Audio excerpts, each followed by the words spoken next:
Hi friends, சாயந்தரம் 4 மணி ஆப்பில் பாத்திரம் இருந்துச்சு. பாத்திரம்லாம் விளக்கி கழுவிட்டு தம்பி வந்துட்டான். டீ வச்சு கொடுத்துட்டு கொஞ்சம் நேரம் உட்காந்துட்டு அப்படியே செடிகளுக்கெல்லாம் தண்ணி ஊற்றலான்னு சொல்லி தண்ணி ஊற்ற கிளம்பிட்டேன். தண்ணி ஊற்றிக்கிட்டேவும் அப்படியே பாப்பா வேறு தண்ணியில் விளாண்டுட்டு இருந்தா.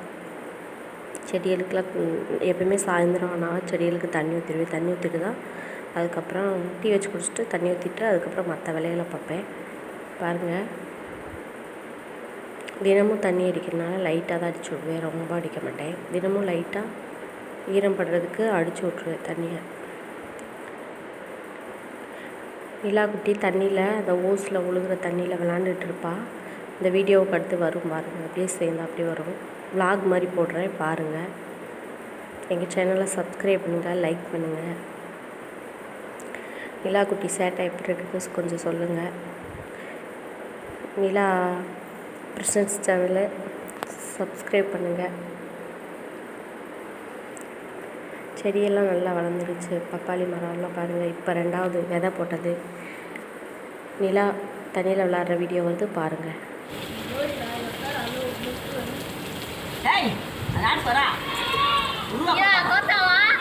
இல்லை, அவர் அப்பன் ஸ்டெப் எடுத்து நினைப்பேன்.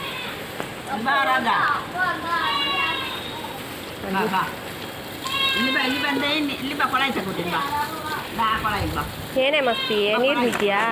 ಹಿಡಿದಿಡಿದು ತೊಳೆಯೋ ನೋಡು.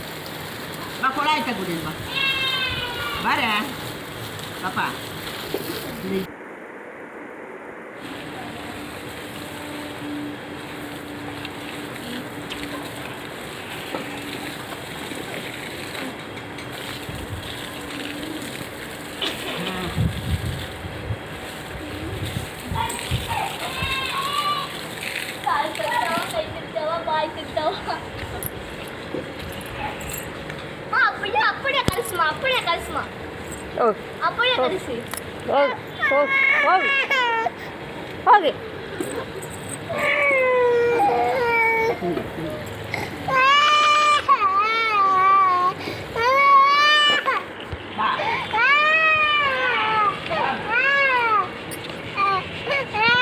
ನೀರು ಮುಚ್ಚಿಕಿಟ ಈಗ ಹೆಂಗೆ ತಿಳಿವ ನೀರು ಬಲ್ಲ ನೋಡು ಮುಚ್ಚಿಟ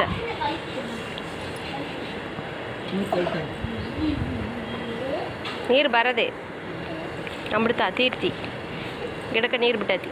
ನಡಿ நடி ஓசன் சுற்றிக்கிட்டோம் இஜ்மியும். சாயந்தரம் மாவு இருந்துச்சு. கொஞ்சமாக தக்காளி சட்னி மட்டும் வச்சுட்டு 2 தோசை கல்லில் 2 தோசையும் கல்லையும் ஊற்றி விட்டுட்டேன்.